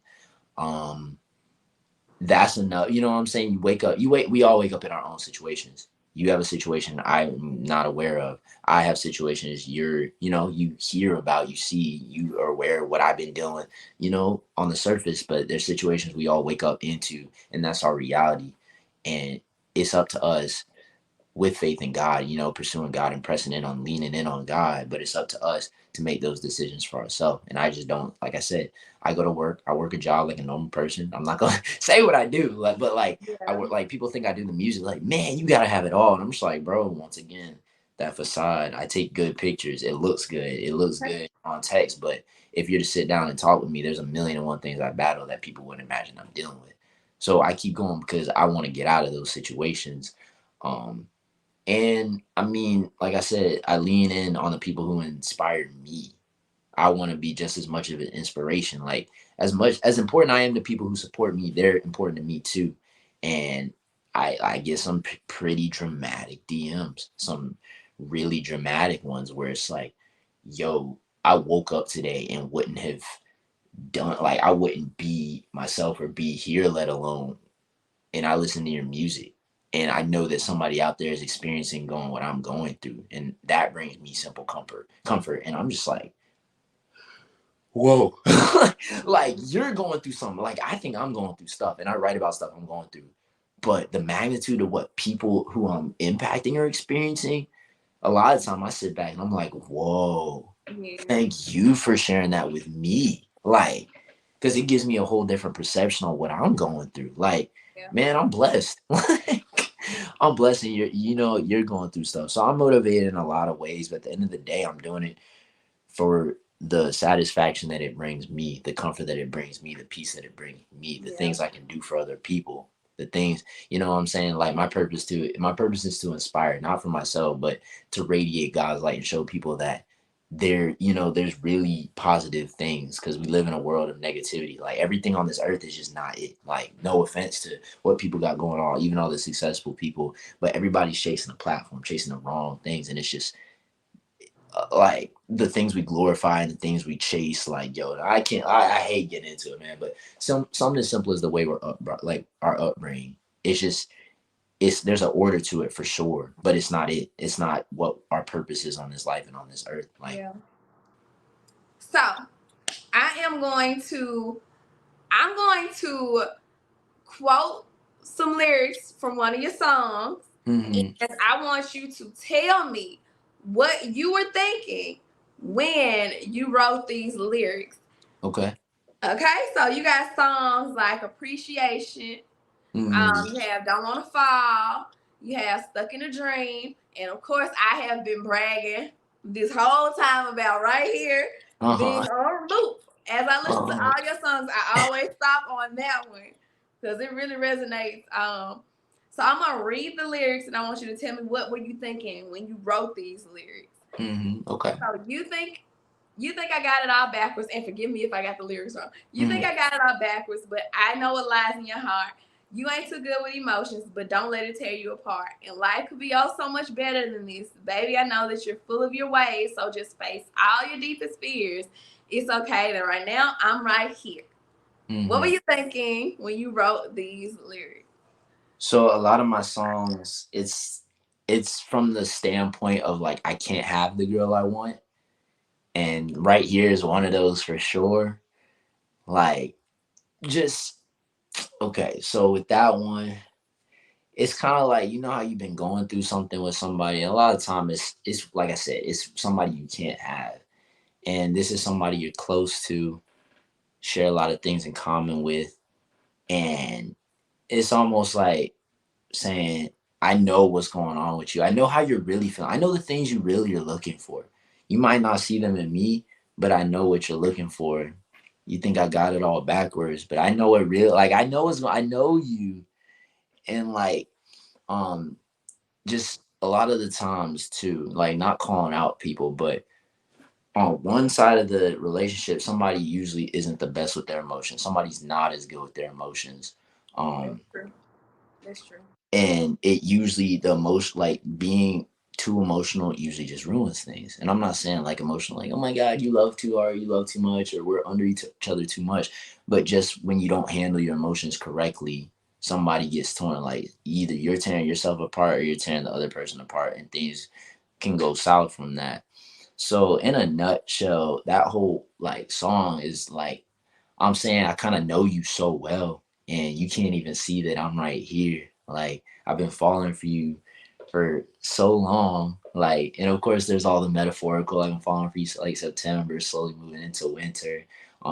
That's essentially like the time of year everybody gets in that zone. It's cuffing. Yeah, exactly. So that song was kind of just like this plea, like saying like, yo, I know you. I get who you are. I see you for who you are. Open your eyes up to me because I'm right here. I've been here. Like, simply. So I like this song a whole lot because, like you said, you tapping into emotions for sure. But it just resonates because it's like, I haven't heard. Let me tell you something. I may have missed it because I really like this song. So it may be like a brain block, but I don't think I've ever heard a guy in a song saying that, I know you're full of your ways, so just face all your deepest fears. Like, first of all, what guy is bold enough to tell a woman, like, I know you stuck in your ways, but you need to face your fears and you can express yourself to me, basically. Because women do. We be stuck in our ways sometimes. Like, I have been stuck in my ways so many times. And I'm able to admit that now. But like, what guy says, like, I know you full of your ways, but face your fears, express yourself. I'm right here. I'm like, okay, then I like this. I like this. That's funny. Thank you. Yeah, I like it. I was like, okay. That's why I like this song. I'm telling you, I'm not just saying this. This song is on, y'all, right here. Put it, Apple Music, James Hooper. Just say, James Hooper, play right here. Y'all will not regret it. Listen to that song. That's one of my favorite records I've done too. Like, I have those ones that stick out, and that definitely was one of those ones for me. Yeah, and then that's like, go ahead. I'm sorry. Oh no, I was just saying, yeah, that was one of the ones for sure. But continue. Yeah, no, I like the fact that it like speeds up and slows down. I like I don't know the musical terms for it. It's like it's slow and then it'll speed. I'm like, oh yes, this is it. I'm playing it loud. People pulling up next to me in my car. I'm just singing, trying to sing. Okay. Okay. How do you know when a song is done? What do you listen for? Well, I'm big on procrastinating. I believe that you get your best work done in crunch time. So I start songs, and behind me I got my laptop, but I got a whole vault of just like barely finished, if not done songs that until I know where they're going, it's not getting finished. So essentially, I just plan my releases, know when and where a song is going to go and what I'm going to do with it. And that's when I sit down within that month or two beforehand, as far as scheduling releases and make sure I can get promotion together. I really sit down and I listen to a song for like, mix it, bounce it out, rewrite it, come back, bounce it out again, driving around everywhere. I play a song on like a loop and I just listen for every flaw, everything I can do better, whatever I want to change, edit, fix, adjust. And I just sit with a song. That's why I don't rush music either. Like I haven't worked on music in like probably 2 months, like an actual song, like started something. Like I'm engineering for other people doing whatever. But I just have a lot of records that I know are gonna go somewhere. And it's a matter of just knowing what I'm gonna do with that record in that time. Because as I progress and as I'm always working on music, things change, I get better. And so my biggest fear is because it used to happen all the time when I first started, was looking back and you drop something, you're like, man, I didn't hear that before. I could have done this. It didn't sound like that before. Yeah. So it's just Yeah. being as good as I am, and a lot of people don't think it sounds weird, but I just believe in waiting till it's ready. Like you're at the time where it's gonna go somewhere, because I'm gonna constantly be getting better, and I'm gonna constantly be going through experiences in life, and I'm gonna constantly be learning. I'm always gonna learn and grow, and so things change and feelings change, and I might be able to say something a little better than I said it. Now, records like right here, in that moment, I felt like it was fully done. And yeah, now 3.5 years later, almost, I can look back and be like, man, it's crazy that like, I wrote that so long ago and what I was going through. But one thing I don't feel is regret, because I know it was my best back then. And I still hear it. I'm like, it still was that good. And the only thing that really changes is not lyrically what I would say, but as I grow, situations change. And then my mixing, the quality of this, like sonically, how it sounds. But otherwise, I'm usually pretty spot on about what I want to say. And I work on songs like a puzzle. I don't work front to back. I don't sit down and do a hook and then do a verse. I'll rearrange stuff for like a week or two. And if something's not sitting, then I'll just scrap it and try again. But it's like a puzzle. I might start at the end of the song. I might come back to the first hook. I might go here, and eventually I'm piecing it together. And then once I have the full outline is when I go in and revise and clean it up and do what I need to do for it to be a ready to go record. But yeah, it's not really, I don't like to deem the process. I really only work on music when I'm inspired. If I'm not feeling much or not doing anything but working, then I'm not making a new song. Like, and that's like, because the reason I say that's kind of controversial, because a lot of people will say to be good at something, you have to do it every day. You need to be doing this every day. But I strongly believe if you're working on music every day and making a new song, you're either talking about the same subjects. If it's just you, keep that in mind. It's just me a lot of the time. I write all my own songs. I don't shop for other writers. I don't have people come in with me. Like I just am sitting down with myself and expressing what I feel, saying what I want to say. Is so personal to me. So if I'm not feeling anything new for a month, then I'm not gonna hop in and try to sit in front and beat myself up about finding new lyrics or finding something to say. I'm gonna go out, step back. If I get exhausted, if I'm not coming up with an idea for 30 minutes to 45 minutes or an hour, I step away from the computer. I'm good for today. Like I don't, because it's got to be organic. But a lot of people will say you need to practice your pen, you need to write, you need to be doing this, you always need to be doing it. But I don't find that to be true. I find that to be the quickest way to burn out. Like if you got it in you, bet. If you have other people writing records for you, okay. Like there's ways to get good records, but all these people on top, Chris Brown, he's cutting records, but he has people from all across the world shopping music to him. You know what I'm saying? And then he gets in his team of producers, whatever they get in, and they say, yo, hear this one, hear this demo, hear this demo, hear this demo. And not discounting his talent, never that. But yeah, people until I'm at the point where people are shopping records to me and saying, yo, this is a James Hooper record, and writing like I do, then I'm never gonna force music. Like, Yeah. but I just believe it's gotta be organic. For it to be your best, it's gotta be organic, because you can tell Yeah. when somebody's faking something and when somebody's being authentic. I agree. I am an advocate. My people on YouTube know I'm an advocate of working in choppy pieces. I'm Mm-hmm. not a musician, but I definitely work sometimes from back to front, middle to back to front. Like so I definitely relate with that. As you can see behind me, I draw. I didn't draw this big one, but I Mm-hmm. drew these to the side. My sister did this is woodwork. She is beyond me with artistry. She does everything. I just draw. And I have this picture beside me that I haven't finished. I started this picture. This is me. Mm-hmm. And I haven't finished this. I started this like a year and a half ago, and it just sits here because I don't know. I do know that I want to finish it, but how I want to finish it to correct certain things is just like it hasn't come to me. And then it'll come Mm-hmm. as a thought, like randomly. So whenever Mm-hmm. the thought comes on, like, oh, I can do this, and then I'll finish it, it'll come. I Mm-hmm. don't make myself sit down and draw. All of these Right. happen in time. Mm-hmm. Absolutely. Started, stop, started, stop. So I definitely Mm-hmm. can relate to that. You're so Mm-hmm. relatable. Like I keep on addressing everything that you're saying. Yeah. Mm-hmm. Page 101. Okay. What role has God and prayer played on your journey? I know that we have communicated outside of this, but just for the people, what role has He played on your journey? And has there been times where you had to rely completely on Him and prayer to get through a project or just to draw inspiration, period, in your life? Mm-hmm. I just think like God's definitely given me clarity. Um, I think that because I feel like I'm not like in my faith enough to where I hear directly. I really want to get to that point where it's just clear, like I clearly know what I'm being told to do. But I feel like a lot of the time He shows you through experiences.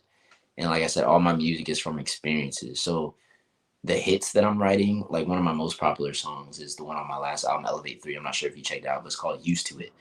It's so cinematic, and that's how I describe my music a lot of the time, like movie score, like cinematic, like dramatic. You feel it. It's not like you're just listening. It has a hit and beat. It's like it resonates with a lot of people. And my cinematic songs like Improvise, Take It Back, Used to It, they just come from my experiences. So I don't like to put it into perspective, so I'm not dwelling on it, but I don't delete pictures of my exes or past memories. I don't delete it all because it defines me. It was a part of my journey, and I appreciate it. Even as toxic as something could have been, I appreciate it because at the end of the day, you learn from what's not good for you. Like there's nothing wrong or bad that happens in your life. Now, I mean, I know there are things that are bad. Like I'm not gonna say a gunshot wound is gonna teach you a lesson, but as far as certain things like experiences, every experience you go through, the toxic ones, the crazy ones, the dramatic, the emotional ones, it all, you grow from it. You either get so beat down from it that you understand now what rock bottom is, or you grow from it directly, and it might not be significant growth, but that one ex that was talking behind your back and doing you shiesty, you know now what you don't want to deal with in a relationship, you know? So it's simply just learning. And I feel like God has just put a lot of experiences in my life to help me understand and process, and out of it make good music. And like you said, relatable. It's not even like I'm out here trying to say the perfect thing. It's just things I've gone through simply, and I'm an open book about it because I mean it's nothing crazy. Everybody goes through things.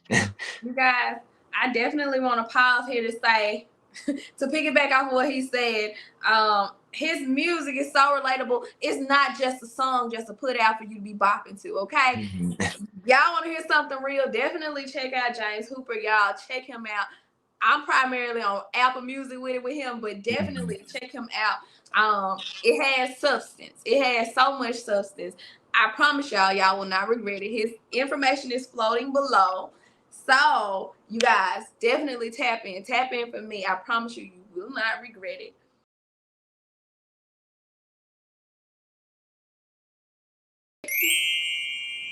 Ladies, if you need something new to add to your playlist, fear not. I am here to the rescue, and James is as well. You guys, if you want something to ride along to in your car, or if you want to hear what I'm listening to currently on Apple Music, you guys, fix your ears on this. Add them to your playlist. Add them to your playlist, you guys.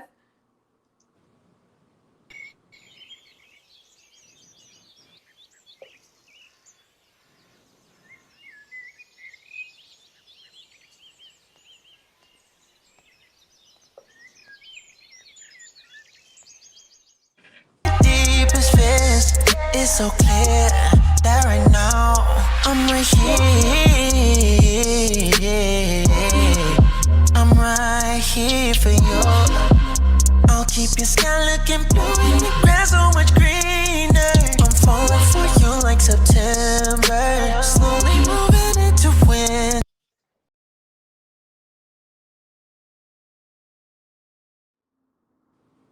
I'm gonna hop back into the question. Okay. What experience would you say has been the most rewarding experience on your journey? The most rewarding experience was definitely the movie I was in. That was just a testament to a lot of things, not only God's grace and abilities, but just that was such a flip. That was such a flip for my life to be signed in 2019, like coming out of high school to be signed and then hop in my first movie. Like, I'm not sure how aware people of are the certain people, but like Kim Fields played my mom, Richard T. Jones played my dad. I got to meet Brandon T. Jackson at the premiere of it. I just got to be involved with a lot of veteran actors, and I grew up watching them on TV, and that was a year later after not being an actor at all. That was definitely rewarding. Like I said, got to go to Bermuda, paid trip, flew out there, talked to 3 middle schools. Bermuda's not huge; it's like 30 miles of an island. It takes you an hour to get across the whole thing going 25 miles an hour, just to put it into perspective. But got to speak to 3 schools there. Got to premiere my film out there. Got to go to LA for the red carpet premiere. Was in the red carpet premiere out here in Atlanta. That was my taste of what it was like to be a celebrity, and it was surreal for that. Like, it was something like, now I hop back in my music bag, so I don't act as much anymore because music is my true love. But that was something where it was like, yo, like this was for me. There was no other way to explain it. Like, I botched the audition, but I got a call back miraculously, and I did that audition much better. And when I was talking to one of the directors, and I was like, did I do a good job of the part? And she was like, you really look like who we needed. Not in a disrespectful way, but like, it was more so just my look for it. And yeah, it was just something that was the most rewarding thing I've done. I've done a lot of rewarding things, and I've had a lot of success come through the music. But that's the one thing where it's like, if you're looking apples to apples, where it's like on the meter, where like, okay, out of everything you done, what was really that thing? It's like, that was that. Not only was the compensation surreal. Like, if y'all don't know what actors are getting paid, it's just a surreal amount of money, and the way you're taken care of is just wow. From having my own trailer to just being pampered. I remember the craziest thing that happened, because I'm not bougie. I'm really not bougie. I don't need that much. I'm mad respectful to everybody. I treat everybody with the same respect. I'm big on respect. That's a big thing for me. And one of the PAs on the set, he was my good homie. Man, I wish I remember his name. I can't remember his name. I think it was Andrew. But I met him the first day, and I was hungry. I hadn't had breakfast, and I'm in my trailer. He's like, oh, I'll run and go get you breakfast. Bring it to your trailer. I was like, dog, what? What? Full plate of stuff I barely ate like 2 things, but I'm bougie. And then when we were standing outside in the sun, he was holding an umbrella over me. And I was like, bro, I'm good. You know what I did? He's like, I actually have to. It's my job to keep you out of the sun. And I'm like, bro, you're holding an umbrella for me. At the red carpet premiere in Atlanta, I have my own personal security guard standing beside me and my family at the end of the aisle. Just like, so that was definitely an experience that I just really feel like was, wow, rewarding, because I had never been taken care, never experienced anything as lavish like that in my life. Like, I don't come from low class. I don't come from like high class. I'm kind of, average middle class person, like making it by whatever. But that was crazy. Yeah, that's surreal. That is surreal. Hmm. It is like, I'm just thinking about you saying the umbrella thing. Like, I came from nothing.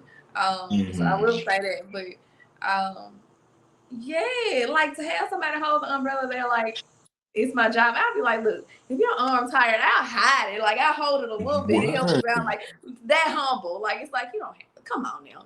I know you Right. tired. Look, I'm not gonna tell nobody. I'm telling you, that was incredible. um, yeah, that's super rewarding. I'm pretty sure you felt good about it. It's like, oh dang, this really feel. I know I Right. was. It was I was like, extra. dang. Um, so I know you kind of spoke on you being back in your music bag. Hmm. What upcoming projects do you have, and when should we expect the new? Ooh. Ooh. There's a lot. I work with a huge network of people. One of my favorite producers to work with, shout out Tweak on the beat, Sam Novak. He reached out to me in 2020 when I first got Logic and started when my sound really took off because I hadn't been using auto tune any time before 2020. There's a lot of records you can go find on my YouTube and stuff where it's just raw vocals, literally raw vocals, with a little reverb and delay on it, whatever, a little EQ. But I work with him closely. We got a crazy record on the way. It's a big record. I have records that I'm like, this is a hit, and then I have the ones that are like anthem. This is big. Yeah. I dropped actually Nice Things, my record. That's Tweak, improvised, produced by Tweak. He's done a lot of my big records, and we've been locked in ever since. But to say the least, I have a number of producers I work with. I have a number of irons in the fire. I got collabs that I did 2 years ago that still haven't come out, and I'm just waiting on the people to be ready to make the move. Um, as for myself, I was gonna drop a single a year. A lot of people caught on to that. A lot of people kind of just whatever, just hearing new music. But I was dropping a song a month up until Stuck in a Dream. I had dropped 2 songs in April. Collab with my homie Halo. Shout out him. Out here from California, we met over social media. So a lot of my people that I work with on music all around the world. Shout out Odds, South Africa. Me and him got a record coming. He did Anxiety on my last tape, Elevate 3. I'm speaking on a number of things that I already have dropped just to say that these are the same people, just to show them love and say that these are the same people that I'm dropping music with this year. As far as what I'm dropping next, shout out my homie Eris. We got our record Addicted. That's what it's going to be called. Um, that's a spoiler alert, but I'm hoping to drop that September. But right now I've shifted to working with people. Like I said, I run sessions. That's a way I hustle too, making money. I engineer for people. I have clients email me their stems, log in, tap into it, mix that up. I have an artist that I cut here, Remy Lazarus. Shout out Remy, mad talented rapper.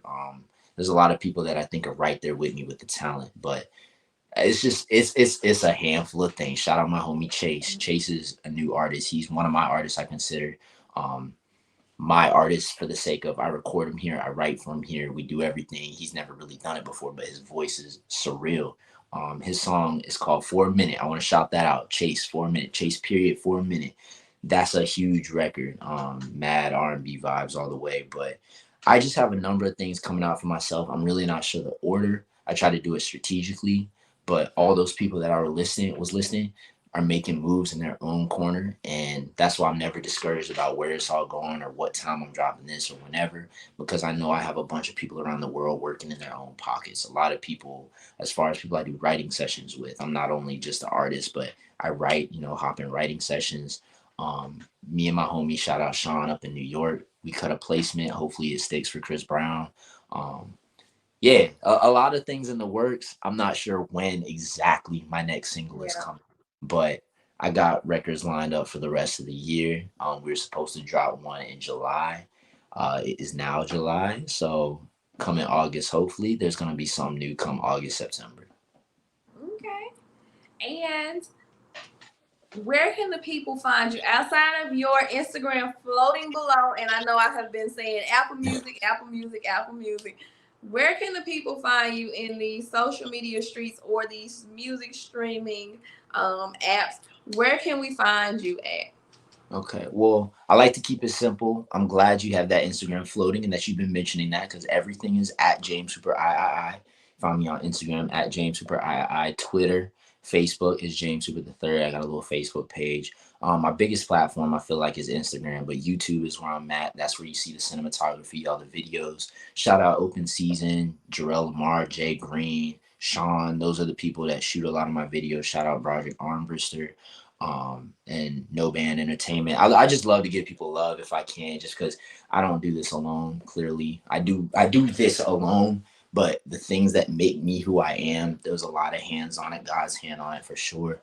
But YouTube is that's kind of the glamorous side of it all. Instagram for sure. I'm not really on anything else, but Instagram and YouTube for sure. You can tap in. I have my website as well. I'm not too active on it, but it's a full-fledged website, polished. It's called JamesHooperIII.com. Elevate is my brand. It's a couple of the titles of my albums too. I got Elevate 2, Elevate 3, Elevate 1 I dropped back in 2019. That was no auto-tune. It wasn't cutting it anymore as I progressed, so I took that album down, but I believe you can still find it out there somewhere. But JamesHooperElevate.com is my website, and that's where you can kind of one-stop shop for everything. I sell these hats on the website. I have my music videos. I have all my music links. I have all my social media links. There's even my little bio and EPK. You know, you can really read about everything I shared on here as far as my journey, my inspirations, where I got started, why I got started, the people involved, and where Elevate derives from. Because as much as I really don't talk about this, that's still a huge part of me.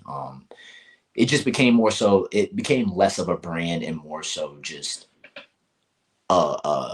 not a motto, but more of an anthem, what I live by, more of something I live by. And the reason I called it Elevate is because my friends and I were going through a bunch in 2019, just a bunch of stuff. It was a growing period for all of us, transitioning period, and just overcoming everything. I mean, simply the whole journey from overcoming those struggles that year, from overcoming my shyness to become a singer, from overcoming, my shyness and even I guess resentment towards, not resentment, that's a strong word, not resentment, but hesitation towards being an actor, leaping and going to college. Like I studied business management in college. A lot of people don't know that. Yes, I went to college and I got my degree. A lot of people just, I don't know. I feel like people that are in entertainment and creatives, you don't really associate, like, because people are like, man, what, you got a business degree? What? It's like, yeah, no, I don't mean I want to do business.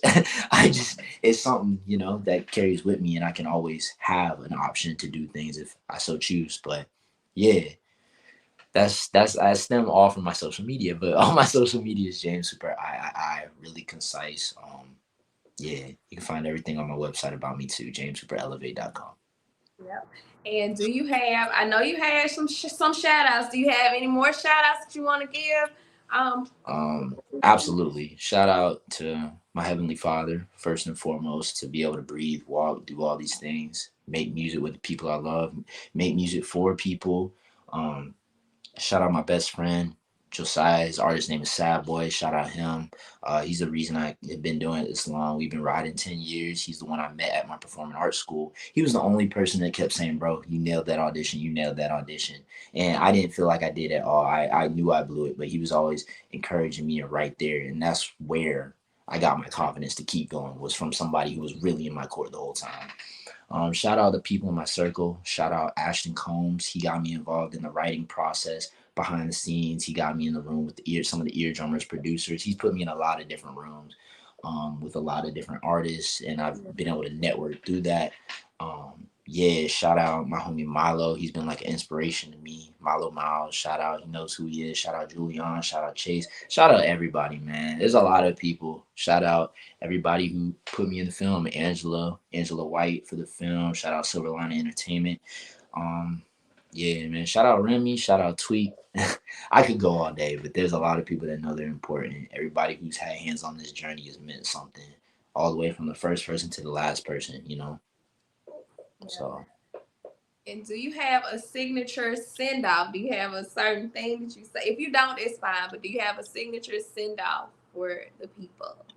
I do not, but thank y'all so much for tapping into this interview. Thank you, Drea, for the opportunity to be able to share who I am with y'all. I've been blessed to be able to do what I love for so long, and I just hope that everybody that tunes into this understands that everything going on, your situation doesn't necessarily define you, but you can really do what you put your mind to and just stay up, I know things are hard. I really know things are hard. I don't care what people are saying. Some people got it easier than others, but I know the world is crazy right now. I know things are hard. But you're talented, you're gifted, and if you're still here, it's for God's got something to do with you. You know what I'm saying? He's got some work to do with you. So stay up, do your thing. I've been James Hooper. I hope you keep listening to the music. There's more in store, and this is just the beginning. As long as I've been going, 10 years feels like it's the end, but it's just the beginning because I'm finally in my bag now. So yeah. Yes, and you are going to be going super far. 10 years is literally just the beginning for you. You got a whole journey.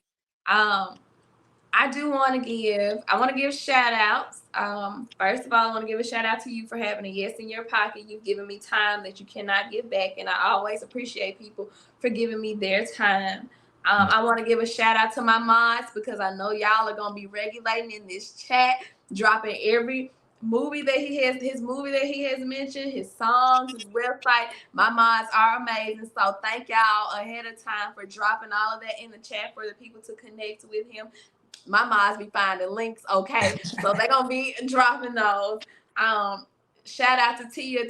I can think of right off the bat. Liz right off the bat. Shanti right off the bat. Who else? Proud Mixed Child. My mods are amazing. Jamia, thank you so much. I think I've never shouted y'all all out, but I appreciate you guys for doing what y'all do when I do stream all of my videos, all of my lives. Thank y'all. Shout out to my mama and my daddy. Yeah, like you said, shout out to God for allowing me to continue to get yeses that I don't expect, but every single time it happens that way. And like you said, when it happens so easy, it's meant for you. I didn't expect that when I started this, and almost every person that I've reached out to has a yes in their pocket. So just shout out to God for allowing me to do this that I wrote down 3 years ago in a paper that he gave me vision for. And without further ado, everybody, I am going to be dropping some heat for the people who have just joined, who will be catching the replay. I want you guys to catch some more of his music on the end part of this so you can go back and catch the replay and what you missed in this interview. Love you guys. Love you long time. I will see y'all back in another one. This has been the 8th installment of DreViews. Thank you guys. Bye.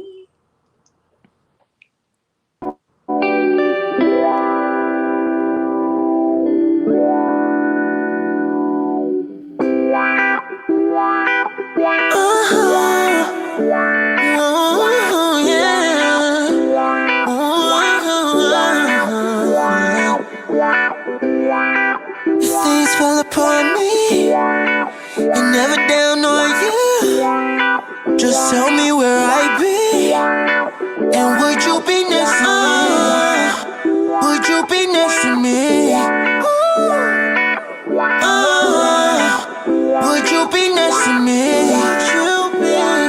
Every time the sun comes up, even on the rainiest of days, I've been craving all your love. I wouldn't have it any other way. Keep it real, don't you feel?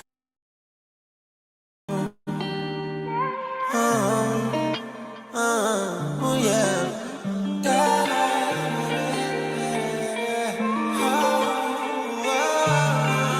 You can get so animated, but I'm always wanting you adjacent. It don't matter how much time we take it. You knew to this, we knew to this.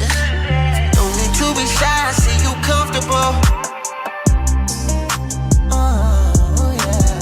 Just the way you are, I think it's wonderful. Wonderful. Friends around me making speculations, but I want you to myself, no presentation. Cause baby, you exceed the expectation. The reasons you deserve appreciation. For that.